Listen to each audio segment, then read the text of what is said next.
দুনিয়াকে আপন মনে করতে নাই, আর আল্লাহকে আপন মনে করতে হয়। আল্লাহকে আপন মনে করলে তখন আমার উপর কিছু দায়িত্ব চলে আসে। কি দায়িত্ব?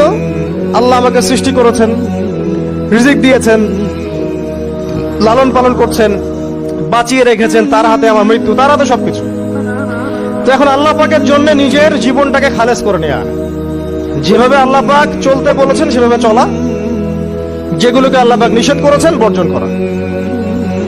আর রাসূলুল্লাহ সাল্লাল্লাহু আলাইহি ওয়াসাল্লামের সুন্নাহ আল্লাহ পাক রেখে দিয়েছেন আমাদের সামনে।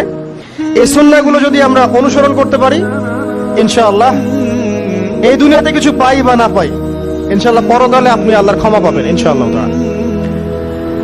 কোরআনের সূরাগুলোর অর্থ সব খুতবায় বলা যায় না, সময় সংকলন হয় না।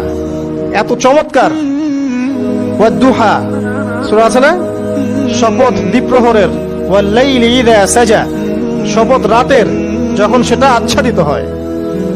মা ওয়াদ্দাআকা রাব্বুকা ওয়া মা ক্বালা, আল্লাহ কত মায়া দিয়ে তার নবীকে বলছেন যে তোমার আল্লাহ তোমাকে ছেড়েও দেন নাই, তোমার আল্লাহ তোমাকে ছেড়ে দেন নাই,